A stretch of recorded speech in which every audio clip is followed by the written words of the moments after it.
Tapos na nga, kumain. Look at this. Ubos ang aking.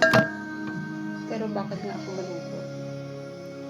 Kasi pagkatapos kumain, inaantok. Diba? Ba't kaya? Pagkatapos kumain, inaantok ang isang tao.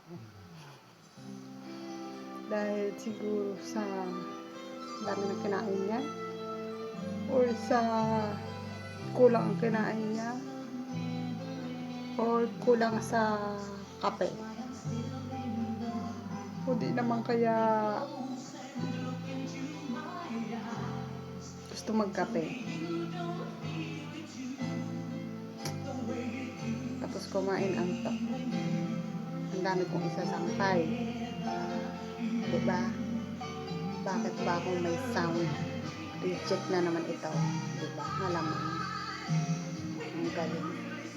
Bakit ba ayaw tumigil ng radyo ko?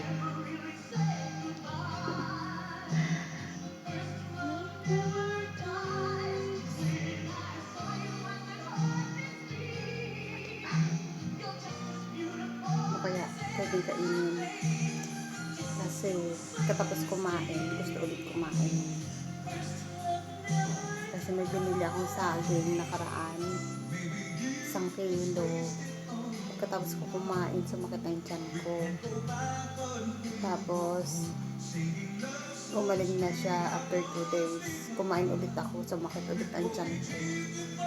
Madami pa yun. Ang ginawa ko, tinapon ko na siya. Kasi parang hindi maganda sa pakaramdam ko yung binili kong saging. Baka naarawan. Di ba sabi nila pagka naarawan yung saging, yung mga kakainin mo, sasakit ang tiyan mo. Baka naman nahinog yun sa araw.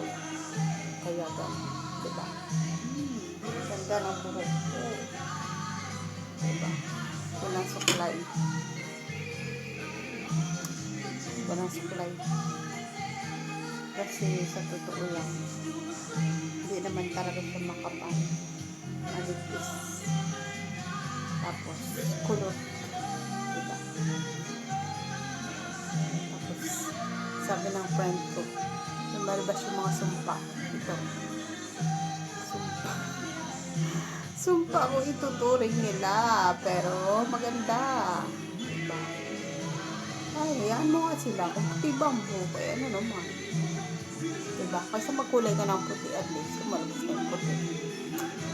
Diba? Ganda. Kaya para magkulay-kulay. Baka lalo siyang pumuti.